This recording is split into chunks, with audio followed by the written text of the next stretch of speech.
Arratsalde on guztioi eta eskerrik asko etortzeagatik, eskerrak eman ere Katakaniko kidei espazio hau uzteagatik.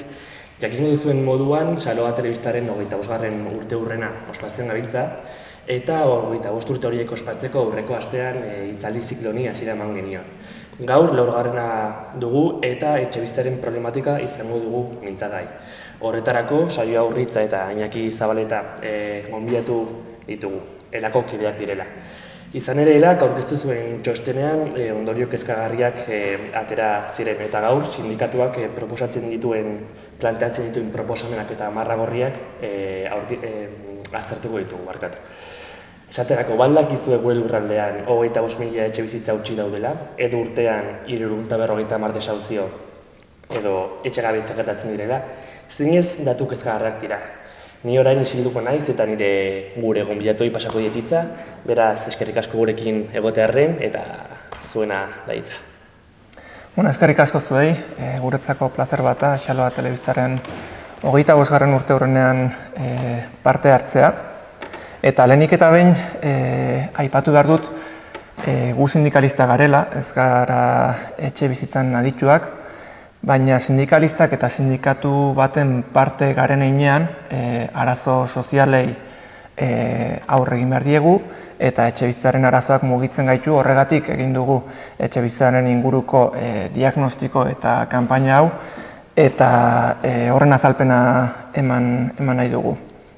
Lehenik eta behin diagnostikoa azalduko dugu, zein den guk egiten dugun diagnostikoa eta zein den etxebizitzaren egoera azaltzeko, ondoren ondorio batzuk aterako ditugu eta azkenik ELA sindikatuaren proposamenak emango ditugu arazoni aurre egiteko eta irtenbide sozial bat emateko etxebizitzaren arazoari.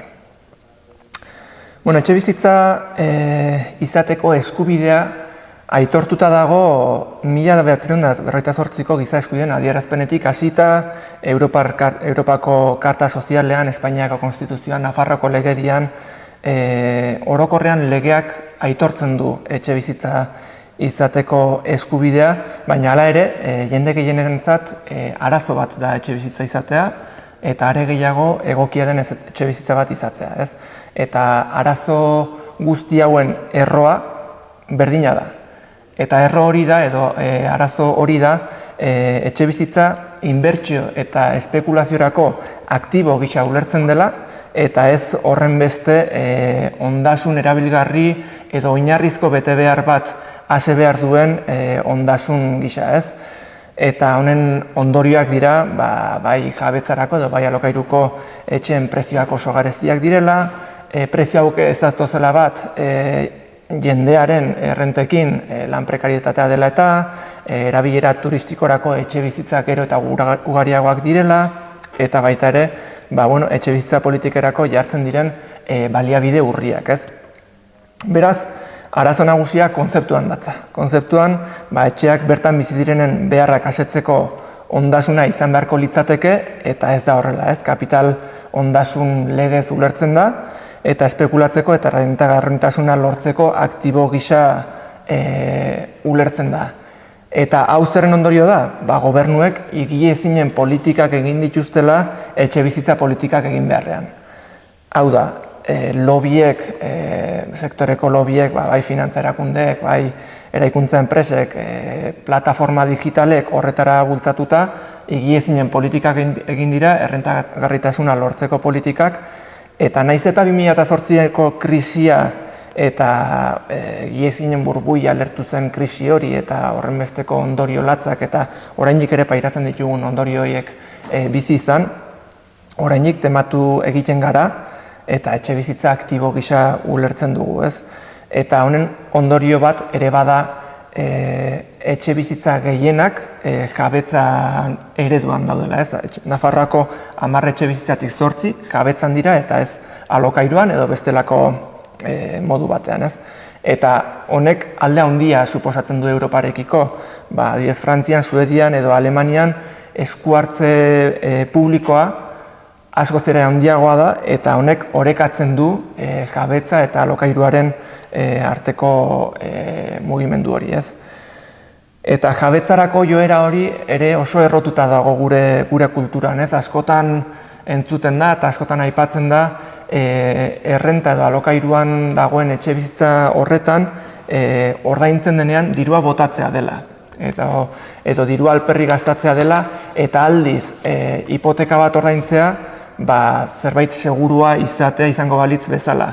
Eta 2008ko krisi honek erakutsi zigun nola hori ez den horrela, ez? Izan ere hipoteka zuten eta jabetzan zuten etxebizitza zuten jende askok etxebizitza gabe gelditu zen eta gainera etxebizitza horren zorra ordaindu beharra izan dute orduz geroztik ere.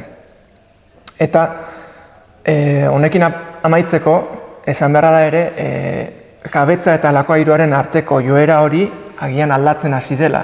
Baina ez dela aldatzen hasi politika publikoak aldatu direlako, baizik eta batez ere jende gazteak eta zaurgarritasun handiena duten jendeak ezin dutelako etxea erosteko edota mailegu hipotekario bat lortzeko adinako errentarik izan, ez? Beraz, horrek agian tendentzia hori aldatzeko joera ere ekarriko du. Eta bueno, Iñakik dioenaren harira eta gure etxebizitzaren arazoaren diagnostikoa egiterako orduan, bigarren puntua hori da aztertu izan duguna, ez? Etxebizitzako arlo horretan, jabetzapeko etxebizitzaren pisua eta alokairuaren pisua. Aldez aurretik esatea, nolabait ere, Iñakik zion moduan, etxebizitza politiketan errentagarritasuna bilatu dela eta horrek ekarri du nolabait etxebizitza parkea etengabe hasi izatea, ez? Eta, Nafarroako gobernuak ematen dituen datuen arabera, momentu honetan 334.981 etxebizitza daude momentu honetan Nafarroan. Horietako 185 dira bizileku nagusiak eta 115 bigarrena edo hutsak. Baina iruditzen zaigu aipagarria bereziki Nafarroako biztanleria 40.000 pertsonetan hasi dela azken 10 urteetan eta aldiz etxebizitzen kopurua 80.000. Horrek esan nahi du, naiz eta biztanleria ez den horren beste azten, etxebizitzak oraindik pila bat egiten ari direla eta eraikitzen, ez? Eta errentagarritasun eredu baten ondorio dela hori argi eta garbi. Hori horrela, ezberdindu dugu jabetzapeko etxebizitza eta alokairuko etxebizitza esan bezala. Eta jabetzapeko etxebizitzaren inguruan, zer esan? 2008 garren urteko krisia baino lehen argi, oso erraz ematen zutela bankuek mailegua eta etxebizitzaren prezioaren 100% baino gehiago ematen zizuten mailegu bezala, ez? Osea, inolako kontrolik gabe ematen zuten mailegu hori. Gaur egun hori asko aldatu da, gaur egun bankuek ez dute ematen 100% ez da gutxiago ere, zuk etxebizitza bat erosi nahi baduzu 120 aurreztuta izan behar daukazu eta bankuek emango dizute bakarrik 180 eta baldintza gogorrekin, ez? Eta horrekin batera, hori da adierazle bat, 2008ko krisitik ona gertatu izan dena, baina bestalde ere prezioen igoera, ez? Azken 5 urteetan 6,4 igo da etxebizitzaren prezioa Nafarroan, eta etxebizitza babestuen prezioa azkenengo 10 urteetan 120 igo egin da. Beraz, jabetzako etxebizitzan ikus daitekenez egoera latza da, familia gehienek ezin dutelako olako etxebizitza bat erosi, eta erosi alba dute urte pila batetarako zorpetu egiten direlako, ez? Nafarroako datuen arabera hipoteka ordaintzeko ahalmenaren edo diru ahalmenaren 130 bideratzen da hipoteka ordaintzeko. Eta alokairuko etxebizitzaren inguruan zer esan? Iñakik esan du, lehen etxi egin dela jabetzako etxebizitza bat eta alokairuko etxebizitzan abusoak ematen dira. Oso murritza da dagoen parkea eta horrek errazten du jabeen abusuak, ez esan bezala. Horrek eragiten du alokairu bat etxe bat alokatzeko orduan, jabeak nolabait nahi dituen baldintzak ezartzea, eta egunero ikusten ditugu, ez dakitzen bat hilabeteko aurrezkia erakustea, edo lan finko bat eduki behar izatea, edo dena delakoa, ez? Abusuak egiten dira egunero. Eta, kasu honetan webgunetik ikusi ditugu Nafarroan gertatzen diren datuak, ez? Eta ikusi dugunaren arabera momentu honetan Nafarroan metro karratua 9,1 eurotan dago prezioa, eta 2005-etik 40% igo da alokairuaren prezioa. Horrek esan nahi du, hori alokairuaren prezioa asko handitu dela, eta gehien bat hirietan. Zer esanik ez Iruñan, ez? Ezinezkoa dela gaur egun Iruñan bizitzea. Eta momentu honetan Nafarroan badaude 16.000 pertsonak ezin dutena alokairu bat izan, ez? 16.000 pertsona, iruditzen zaigu oso zifra altua dela, eta klaro, nola ez, jabetzapeko etxe bizitza bat izateko aukera ere ez duena. Eta egoera honek gehien bat eragiten du pertsona zaurgarrienetan, ez?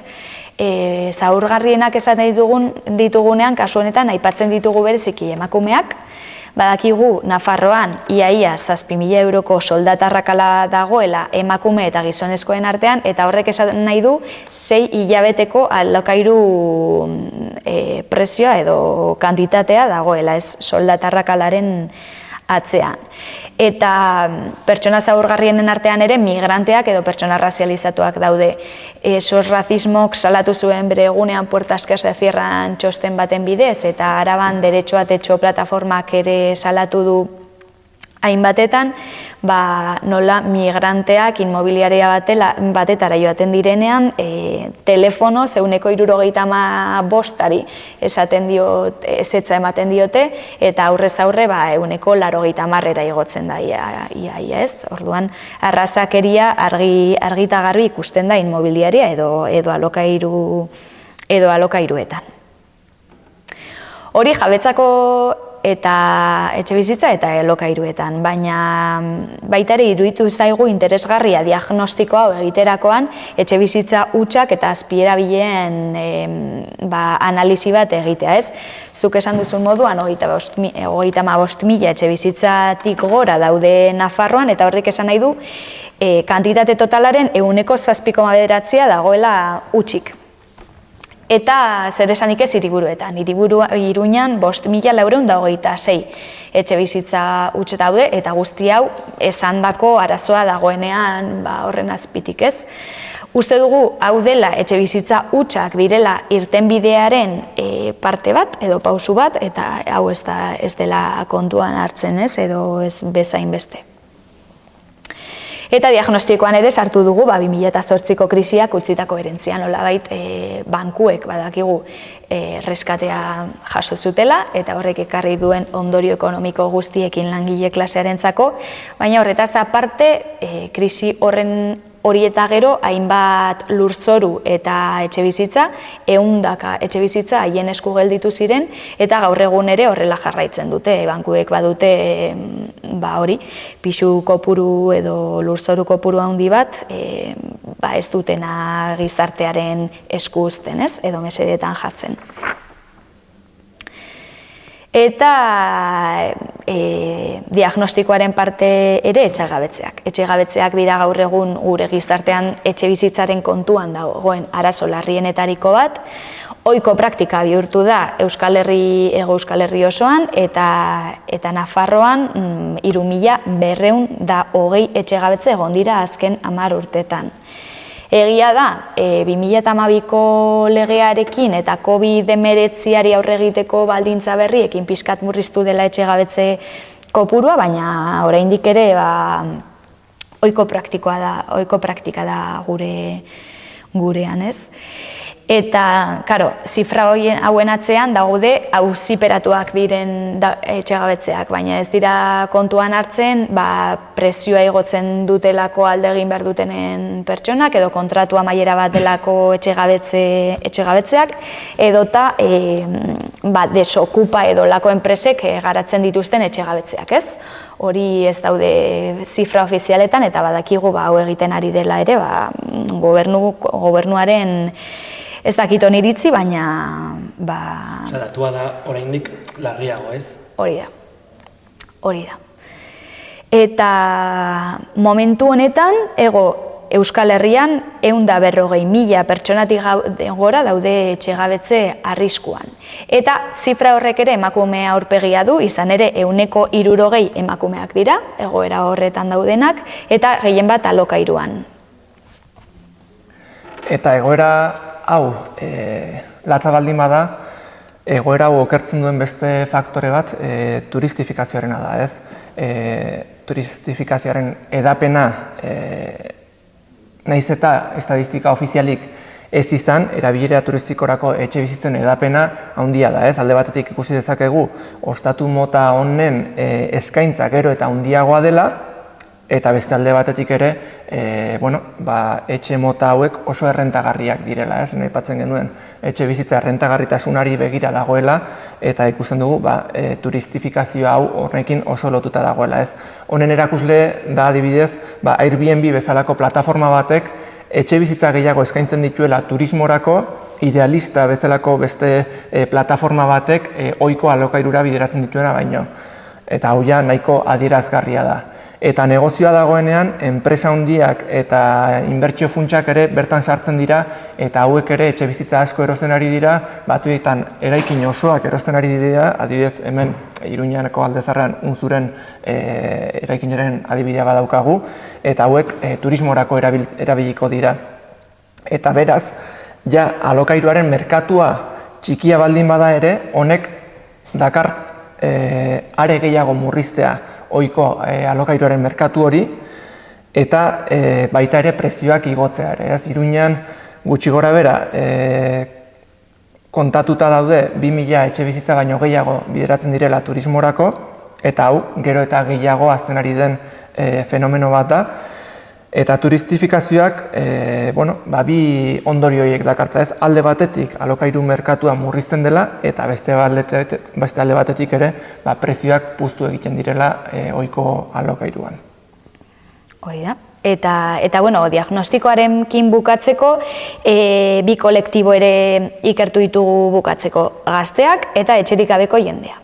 Gazteen inguruan, zer esan, argi dugu denok hau arazo larria dela gazteentzat, ez, etxe bizitza eskuratzea, izan ere Nafarroan 18-34 urteko adintarte horretan 155 emantzipatu gabe dago. Eta 16-tik 29 urte horretan 171. Horrek esan nahi du argi eta garbi, emantzipatzeko adina oso berantiarra izaten ari dela, ez? Eta gazteen kasuan ezberdintzea pixkat ere jabetzan eta alokairuan, ez? Jabetzari dagokionez, esan dugu bankuek ero eta zailtasun gehiagok edo ez dutela erraztasun handirik jartzen hipotekak ordaintzeko orduan, eta argi dago 120 aurreztu behar izan baduzu, asko zailtzen duela etxe bizitza bat erosteko aukera. Eta horretaz aparte, ikusi ditugun datuen arabera, gazteek 114.000 euro ordain dezakete gehienez. Eta hori, denok dakigunez gaur egun egoeran zaila, ez? Eta, hala ere, erosi dezaketenak 160, haien diru-sarreren 160 bideratzen dute jabetzan erosi duten etxe bizitza honetarako, ez? 160. Eta alokairua ere zaila gazteentzat. Emakumeen kasuan 160 bideratzen dute alokairura, eta gizonen kasuan aldiz 150, baina oso zifra altua dena den. Eta gehienez ere 369 euro ordain dezakete adintarte hornetan. Beraz, gutxienez bakarrik bizi nahi baduzu, zaila. Eta ze arrazoi dago honen atzetik? Alde batetik argi eta garbi lan prekarietatea, ez? Eta langabezia. Gazten 18% langabezian dago Nafarroa, eta horrekin batera ere partzialtasuna, ez? Partzialtasunak prekarietatea kondenatzen dituena gazteak. Eta honetik ondorioztatu dezakegu emantzipatzeko adina Euskal Herrian 30 urtetik gorakoa dela momentu honetan. Eta honen atzean zer dago, bueno, Europako atzekaldean kokatzen garela, Euskal Herria, Kroazia, Serbia, Montenegro eta Eslovakiaren atzetik dago bakarrik, emantzipatzeko adinari dagokionez, eta Europa mailan etxe bizitzarako eta gazteak emantzipatzeko politika publikoak bideratzen dituzten herrialde horietan emantzipatzeko adina 20 urtekoa da. 20 batzuetan eta hemen 30, sekulako aldea. Eta gazteen egoera, hau baldin bada, zer esanik ez etxerik gabeko jendearen inguruan, ez? Hau bai dela arazoaren muina edo gailurra, iaz Euskal Herrian 10 lagun hil ziren kale gorrian, eta Iruñan duela hilabete batzuk jipoitua izan zen kalean bizi zen gizon bat, ez? Eta honelakoak, nolabait gizarteak kezkatu behar gaitu, ez? Nafarroan 385 lagunek eskatzen dute zerbitzu sozialetan laguntza, etxegabe kalean bizi direlako, baina datu ofizialik ez dago. Ez dakigu Nafarroan zenbat jende dagoen etxean bizitzen. Eta ia 400 hauek eskatzen badute laguntza zerbitzu sozialetan, honek esan nahi du askoz gehiago daudela. Eta kezkagarria ere datu hauek ez izatea, ez? Gobernuak ez jakitea zenbat jende bizitzen ari den holako egoeran. Eta honi aurre egiteko gainera politikak bideratu ordez, ikusten dugula etengabe nola jartzen dituzten hiri eta herrietan hesiak edo landare ontziak jendeak ez lo egiteko eta dena delakoak, ez? Eta etxerik gabeko jendearen inguruan ari bagara, ezin dugu ahaztu ere, naiz eta kalean lo egiten ez egon, 60.000 lagunek ez dutela nolabaiteko baldintza honean dauden etxeak, ez? Eta honek esan nahi du, biztanleriaren 9,4% bizi dela baldintza txarretan bere etxeetan. Eta nola ez, egoera hau pairatzen dute gehien bat pertsona migranteak, denok dakigunez. Eta orduan, kanpaina honen bidez ere landu dugu pixka eta aurreiritzi xenofobak eta okupazioaren buloak uste dugulako bulo asko daudela eta tokatu zaigunean ekintzaren bat egitea kalean, aurreiritzi xenofobo asko jaso ditugu, zenbat... Barkatu, baina Ana Rosak dio desokupazio, okupazioa existitzen dela. Ja. Zakitzen esan dugu. Baina Ana Rosa ez dakik. Ja, horregatik. Bai, ala da.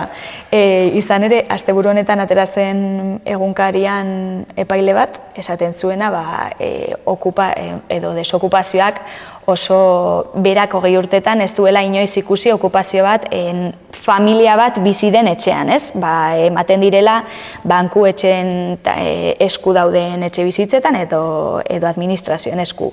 Baina horiek ere modu azkarrean bideratzen direla eta benetan ez delako arazo bat okupazioa. Eta epaile bat atera behar izatea egunkarian, esan ez hori bulo bat dela, berri hona da, bera ateratzea, baina argi eta garbi, diskurtso hau nolabait gure gizartean nahiko edatuta dago eta uste dugu ere horren aurka jo behar dugula eta hori borrokatu. Eta aurreiritzi xenofobak baita ere asko entzun dugu azken hilabete honetan, kanpaina honetan gaudela, jende askok esan digu, migrantek laguntza guztia jasotzen dituztela edo dena delakoa eta hori argi eta garbi eta ikusten ditugunean datuak, haiek dira egoera zaurgarrien nean daudenak eta ez oraindik ere olako komentariak entzutea mingarriagoa dela, ez? Bueno, beraz, diagnostiko argia da, ez? Eta etxe bizitzaren arazoarekin gertatzen dena gainera, diagnostikoarekin ia denak gaudela ados, ez? Jende askok ez dauka etxe egokia izateko aukerarik. Hori da diagnostikoa, eta diagnostiko horrekin gu ados gaude, eta baita ere erakundeak, gobernuak, parlamentuak, eta nik uste Ana Rosa bera ere horrekin ados egongo dela. Baina diagnostiko horren aurrean zein da ematen den erantzuna, hori da orain aztertuko duguna, ez? Erakundek ere honekin bat baldin badatoz, ze ekimen egiten dute honi aurre egiteko, eta hau aztertzeko bi elementu aztertuko ditugu, batetik legedia eta bestetik ze baliabide bideratzen diren etxe bizitzara, ez? Aurrekontuak. Legediari dagokionez. Nafarroan etxebizitza izateko eskubideari buruzko legedia 2010koa da, eta orduztik hona hainbat eta hainbat aldaketa izan ditu bai dekretu bidez, bai lege foralen bitartez, eta bi etxebizitza mota, babestu mota ezberdintzen ditu. Alde batetik babes ofizialeko etxebizitzak, txikiagoak eta merkeagoak, eta beste alde batetik preziet osatutako etxebizitzak handiagoak eta garestiagoak direnak, ez? Egoera ekonomiko hobean dagoen jendearentzat.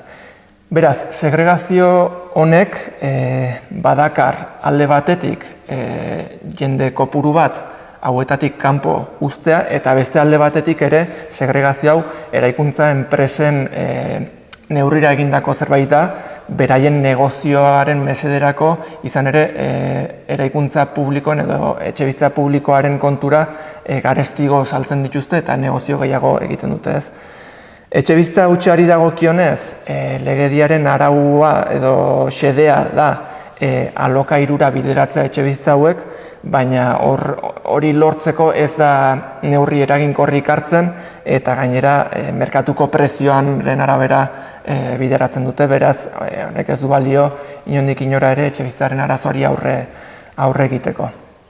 Eta etxebizitza babestuak, aipatzeko beste datu interesgarri bat, orain gutxi arte, 20 edo 30 urteko izaera zuten, babesturiko izaera horrek 20 edo 30 urtez irauten zuen, orain onartu berri den legearen araberaz izaera hau erabateko izanen da, baina aipatzekoa da, orain arte Nafarroan eraiki diren 29.000 etxebizitza babestu, izaera hau galdu dute eta ja da merkatu librean jarri dira. Beraz, ekimen publikoz egindako eta diru publikoz lagundutako 29.000 etxebizitzak ja merkatu librean daude espekulatzeko eta rentagarritasun ekonomikoa ateratzeko, ez? Aipatu ere 2018an beste lege bat onartu zela Nafarroako etxebizitza eskubide subjektibora arautzen duena, eta lege honek bi ekarpen nagusi ekarri ditu, ez? Bi diru laguntza, batetik emantzipa diru laguntza, eta hau da 35 urtetik berako gazteri emantzipazioan laguntzeko diru laguntza bat, eta 2.700 pertsona jasotzen dute. Eta Nafarroako gazteriaren behatokiaren arabera, hau da baldintzak betetzen dituzten guztien 14%. Beraz, ikusten da oso jende gutxik eskuratzen duela diru laguntza hau, eta diru laguntza bera ere oso murritza dela, izan ere hau jaso alizateko alokairuaren prezioa gehienez 695 eurokoa izan behar du, eta diru laguntza honek gehienez alokairuaren prezioaren erdia ordainduko du, edo 250 euro gehienez.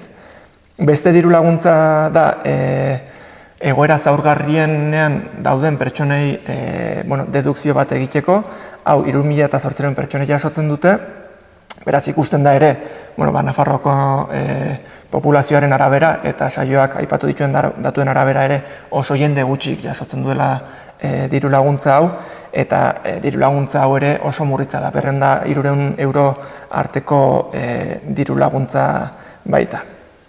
Beste alde batetik dago estatuko legedia, ez, etxebizitza lege berri bat izan da onartu da orain dela gutxi estatu mailan, eta hemen lehen aipatu behar den kontua da etxebizitzaren gaineko eskuduntza erkidegoen gainean dagoela, hau da. Estatuko lege honek ez duela inolako betebeharrik Nafarroan. Honera ez du inolako betebeharrik ezartzen. Eta lege honek ekarri duen berritasunik edo polemikarik handiena da prezioen kontrola ezartzen duela alokairuan. Baina prezioen kontrola ezartzen du oso baldintza zehatzetan. Eta honetarako, lehendabiziko eta behin, autonomia erkidegoak edo udalek ezarri behar dut dituzte zein diren inguru tenkatuak. Eta inguru tenkatu bezala izendatzeko hainbat baldintza bete behar dira, ez?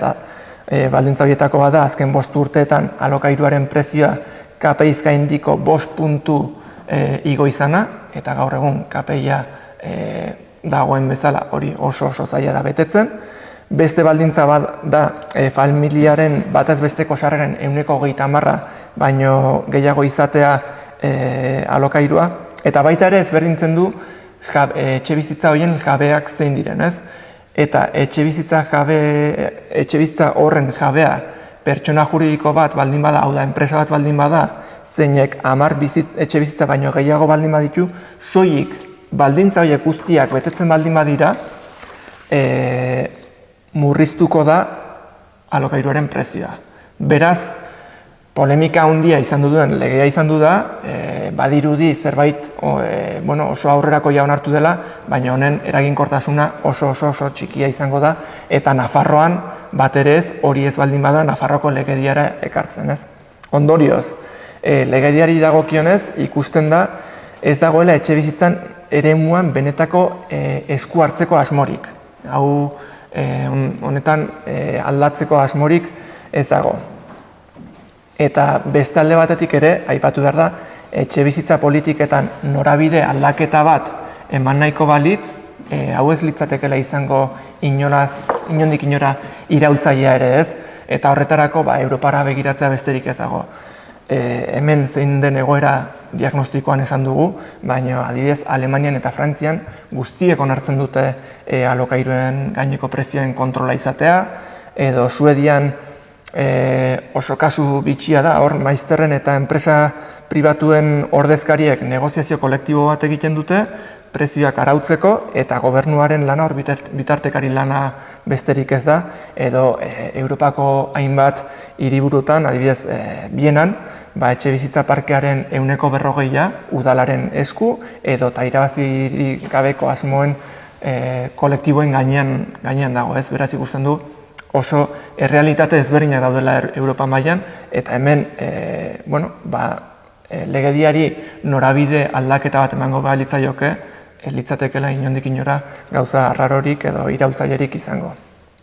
Eta beste muturra, esan duguna, erakundeen ekintza neurtzeko beste muturra, baliabideak direla, ez? Aurrekontuak. Izan ere, legedia guztia alferrikakoa da, hori arautzeko edo hori aurrera eramateko nahiko aurrekonturik ez baldin bazaio ezartzen. Eta hemen ikusi dezakegu familien errentaren gainean dagoen edo etxe bizitzara familiek bideratzen dutenen beraien errentaren zatia eta gobernuek beraien aurrekontuetan bideratzen duten zatia oso desekilibratuta dagoela, ez? Familiek beraien errentaren zati oso handi bat bideratu behar izan dute alokairura edo hipoteka ordaintzera, eta aldiz gobernuek oso ahalegin txikia egiten dute aurrekontuetan etxe bizitzara. Nafarroan, 2022an 66,8 milioi euro bideratuko dira etxe bizitzara, hau da pertsonako 108 euro urteko, oso bajua da aurrekontu hori, eta gainera hor aurrekontu horren barruan badago Europako funtsetako zati bat, beraz egiturazko aurrekontu hori oainik ere bajuagoa da, ez? Honek zer suposatzen du? 2023an 5.200 milioi inguruko aurrekontua izango du Nafarroak, etxe bizitzako gastua izango da aurrekontuaren 0,012. Eta emantzipa eta beste diru laguntza hauek, lehen aipatu ditudan bi diru laguntza hauen kopuru guztia 8,5 milioi euro dira. Hau da, aurrekontu guztiaren 0,00 bata. Beraz, ez baldin bada dirurik bideratzen, ez baldin bada baliabiderik bideratzen etxe bizitza politika aldatzea eta bestelako etxe bizitza politika bat egitea ezinezkoa da hori aldatzea, ez? Eta horren eragin zuzena da ere, alokairuzko etxe bizitza publikoaren pisua oso txikia dela Nafarroan. Alokairu babestuko etxe bizitza parkea ez da 5.000 etxe bizitzara iristen Nafarroan, hau da, etxe bizitza parke guztiaren 0,4 bakarrik, eta hau alderatzen baldin badugu Europa mailako beste lurralde batzuekin ikuste dezakegu oso txikia dela, ez? Adibidez Herbehereetan 1,34 da, Austrian 4 bat, eta Frantzian 1,14. Beraz, ikusi dezakegu aldea izugarria dela, eta borondate politiko kontua dela, bestelako politikak egitea posiblea dela, ez? Eta honekin batera ere, politika publiko hauen eraginkortasuna neurtzeko garaian ere, askoz ere eraginkorragoa da alokairu publikoa, salerosketarako etxe bizitza publikoa edo babesturiko etxe bizitza baino ez. Zergatik, etxe bizitza hori erosten duen pertsona batek, momentu horretan agian ez beteko du etxe bizitza horretarako, etxe bizitza hori erosteko baldintzak, baina hortik urte batzuetara agian badago beste pertsona bat behar handiagoa duena etxe bizitza publikorako edo etxe bizitza babesturako behar handiagoa duena erosle horrek baino. Eta behin saldutakoan etxe bizitza hori hor bukatzen da esku hartze publikoa, aldiz alokairuko etxe bizitza publikoa balitz, hor badago tarte gehiago eta badago baliabide gehiago politika horiek optimizatzeko.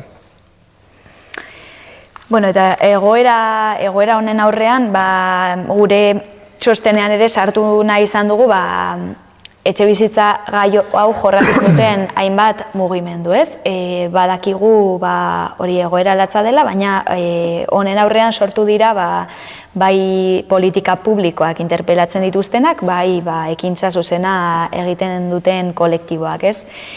Gehien bat, 2008 garren urteko krisialdiaren ondoren sortu ziren mugimendu hauek, denok da ezagutzen ditugu Stop Desahucios eta Plataforma de Afectados por la Hipoteca bezalakoak, baina hona Nafarroara etorriz ere etxe bizitzaren kontuan ere aritzen dira Aritu, Red Pobreza Navarra edo Koordinadora Antirrazista bezalako beste mugimendu batzuk.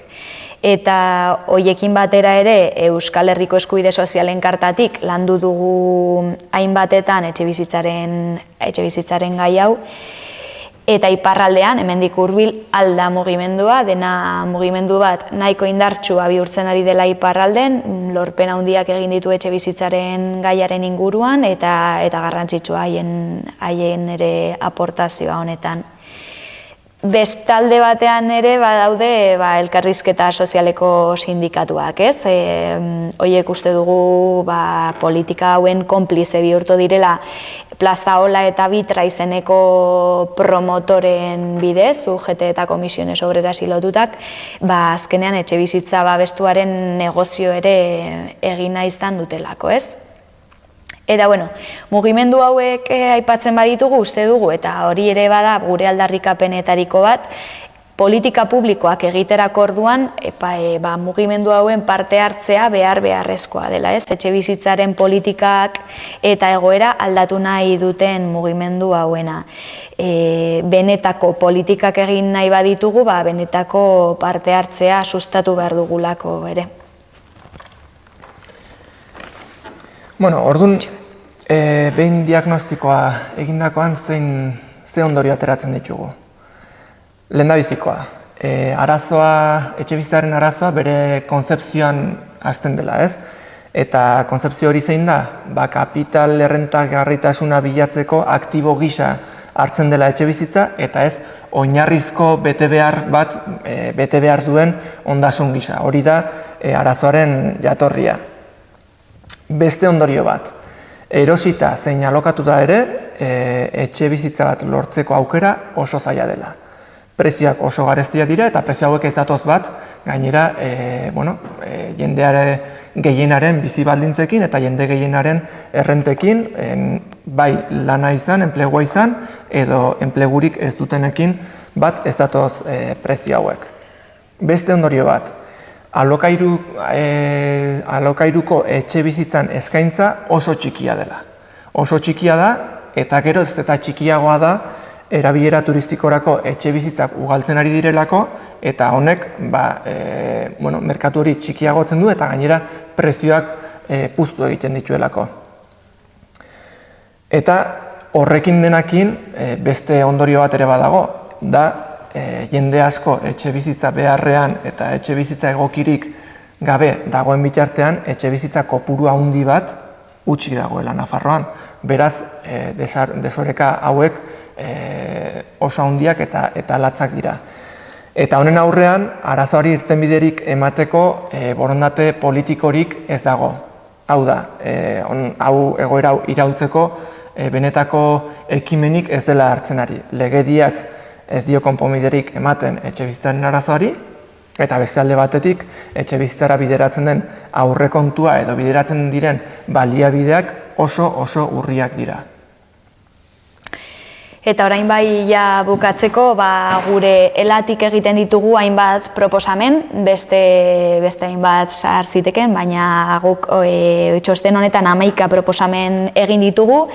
Alde batetik, etxe bizitzarako eskubide subjektiboa bermatu behar dela, esan dugu gure diagnostiko osoan zehar, etxea izateko eskakizunak oso gogorra daudela, eta uste dugu hau benetan eskubide bezala ulertu behar dela, eta gehien bat zaurgarrienentzako, ez? Eta ez ordezkatzea eskubide hau hainbat laguntzen bidez, ez, Iñakik aipatutakoak.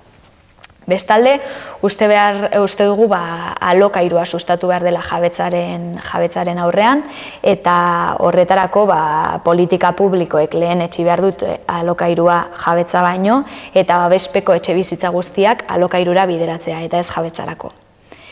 Honekin lotuta ere hutsik dauden etxe bizitzak, esan dugun, ez 35.000 etxe huts hauek baliatu behar dira alokairura bideratzeko, eta azken finean bizitza hauek ez dutelako haien funtzio soziala betetzen, eta hau gertatzen ez bada, kanonak ezarri behar dira, ez, etxe bizitza hutsik dituen jendeak, nolabaiteko galera ekonomikoa izateko edo benetan sustatzeko hori alokatzeko.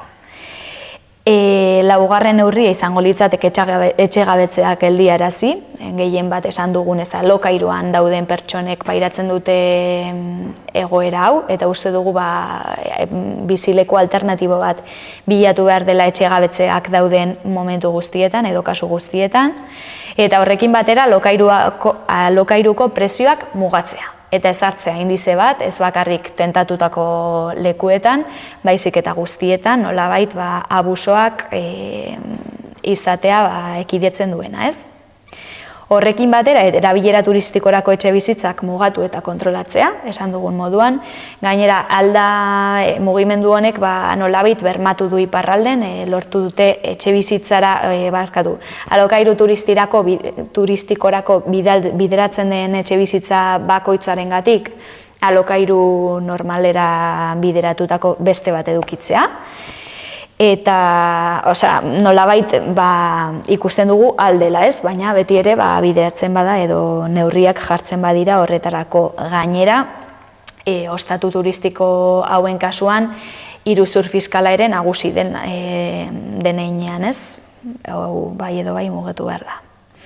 Horrekin batera, eta Iñakik esan duen bidetik etxe bizitzarako gastu publikoa handitu behar da, 2% gutxienez ailegatu arte, eta parte hartzea handiagoa politiketan, ikusten dugu nola legeak debatitzen diren inolako parte hartze sozialik gabe, eta uste dugu hau akats handi bat dela politikan.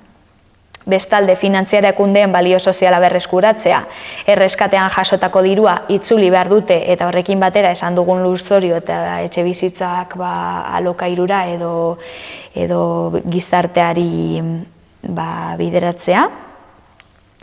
Eta bukatzeko lurralde antonamendua eta lurzoruaren kudeaketa berriz birmoldatzea, espekulazio da nagusi kasu honetan eta hori uste dugu esku hartu behar dugula, eta etxe bizitza lorreko estatistiken hobekuntza. Ikerketa hau egiterak orduan iruditu zaigolako oso zaila datuak ateratzea, ikusi dugu ez dutela benetako daturik, eta hori asko zailtzen du diagnostiko zehatz bat egitea, eta are gehiago politikak hau ekiditera bideratzea, ez?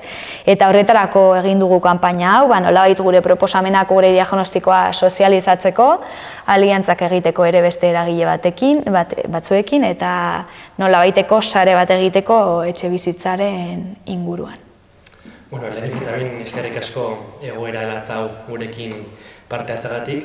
Nik daukat galdera bat eta zaila izango dela erantzutea, baina tira. Zer egin behar dugu gazteok gure gurasoen etxetik alde egiteko? Babes ofizialeko etxe bizitzetaz hitz egin duzue, zein da gure aukera? Azkenean nire aita gaztea zenean 25 urtekin ja bere bi lagunekin alokatu zuen etxe bat, baina ni 22 urte ditut, nik 22 urte ditut, ez dut aukera hori posible ikusten. Beraz, zein da gure aukera? Hori da, ez, pixka bat hemen salatzen duguna, ez datoz bat egungo gazte gehienen egoera eta etxe bizitzaren egoera ez datoz bat. Ez, alde batetik, zergatik, lan ikasten ari direnak ez dute diru sarrerik. Lanean dabiltzanak, lehendabiziko lan prekarietatea, partzialtasuna, behin-behinekotasuna, kontratu motzak eta inolako askotan ziurgabetasun horren gainean gaude, ez? Beste alde batetik, etxe bizitzen egoera zein da, ikusi dugu, alokairurako etxe bizitzak oso gutxi daude, eta geroz eta garestiago, eta geroz eta gutxiago gainera. Eta saioak aipatu du, azken 5 urteetan alokairua 140 garestitu da Nafarroan. Eta soldaten eta lan baldintzen egoera ez doa neurri horretan. Beraz, hemen zein da irtenbidea? Politika publikoak hau orekatzea, ez dago beste irtenbiderik. Orain arte, etxebizitza eskaintza eta eskariaren arteko kapitalismoaren gainean utzi da, eta hau da ondorioa. Egungo egoera da horren ondorio. Beraz, honen aurrean zer egin behar da? Neurriak hartu.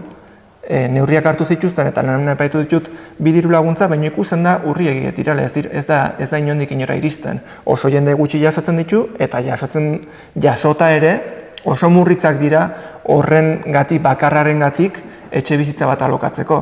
Ze 22 edo 25 urteko gazte batek 250 euro jasotzeagatik horrek ez du aldatuko bere erabakia etxe bizitza bat alokatu edo ez. Merkatuko prezioak askoz ere altuagoak direlako. Ez badira merkatuko prezioak arautzen eta mugatzen eta murrizten, ezinezkoa da jende askorentzat etxe bat alokatzea eta are gutxiago bere egoerarako egokia den etxe bizitza bat. Hori da beste puntua, ze azken finean askotan alokaitu behar baldin badugu etxe bat edo erosi behar baldin badugu etxe bat gehien baldintzatzen duen gauza prezioa izaten da.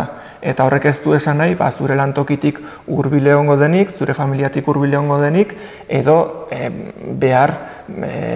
zure beharrak aseko dituenik ez, horrere sartzen da, ezintasunen bat daukan jendea, adineko jendea, edo eta familia ugaria duen jendeak, berarentzako egokia den etxe bizitza bat izatea zer.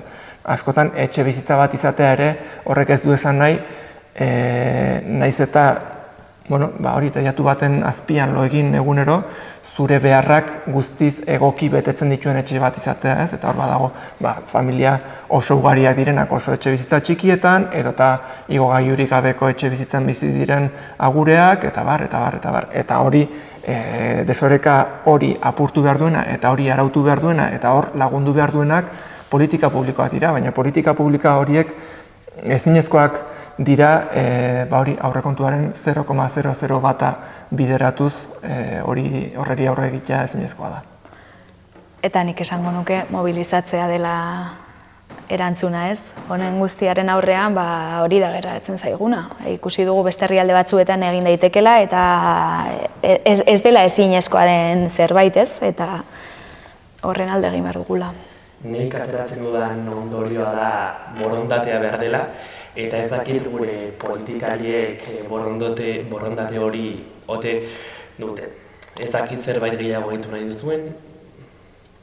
Berriz ere eskertu da zuen gonbidapen hau. Plazer bat da, beti bezala, zuekin egotea.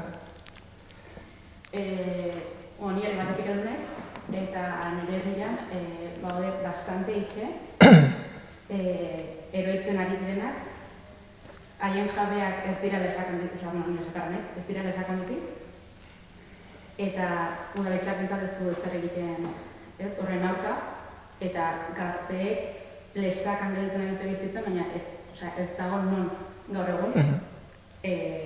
Persona horien gan egiten da zerbait legalki edo dago zerbait Hori da ere gure proposamenetako bat, justo lehen egon gara hizketan horren inguruan, herrietan gertatzen denaren inguruan, azken finean baserri pilo bat daude oso handia, gainera pertsona batentzat oso zaila dela hori konpondu edo aukera bezala hartzea, baina horretara bideratu behar direla laguntzak, eraikita dauden etxebizitzak berriztatzera eta baina ez bakarrik etxebizitzari dagokion, baita ere krisi ekologikoari aurre egiteko herrietan ere badugu aukera handi bat hor baserrietan eta inolaz ere ez dena kontuan hartzen. Herrietan hori asko gertatzen da, askotan hitz egiten dugu herriak hustutzen ari direla, gero eta jende gutxiago bizi direla, eta hori etxebizitzak erekin ere oso lotuta dago, Gertatzen da alde batetik, normalean herrietako etxeak oso handiak dira. Baserriak, lehen beste bizimodu bat zen, eta baserria behartzen, bertan lan egin, bertan bizi eta bertan egiten zelako dena. Bizimodu hori aldatu da. Beste alde batetik, etxe horiek erosi edo alokatzeko oso garestiak dira, asko egoera txarrean daude, obra egin behar da, berritu behar dira eta egokitu behar dira. Hori dena ere politika publikoen bitartez zuzendu behar da. Hor azken finean ezin duguna da fokoa jarri etxe bizitza bat duen jabe baten gainean edota herri bateko gazte baten gainean, hori herri mailan eta Nafarroa mailan arautu behar da eta hori ere herriak hustutzeko arrazoi bat da, herriak hustutzearen aurka normalean hartzen den erabakia badirudi fibra optikoa eramanez herrietara hor konpontzen direla arazo guztiak, baina hor badago etxebizitza arazo bat, badago transporte publiko arazo bat, badago osasungintza arazo bat, badago hezkuntza arazo bat, arazo asko daude eta horreri ez zaio heltzen. Horreri ez zaio inondik inora horren aurka arautzen edo oso esperientzia gutxi dira herrietan, horrelako etxe handiak hartu, eta badaude, udalak edo Nafarroko gobernuak etxe hori erosi, etxe hori berritu, etxe hori egokitu bertako beharren arabera eta alokairu publiko baten emateko, hori posible da. Eta hori egin izan du da oso kasu gutxitan, baina egin izan du da. Eta ez baldin bada gehiago egiten da, ez delako baliabiderik eta ez delako horretarako interesik ikusten.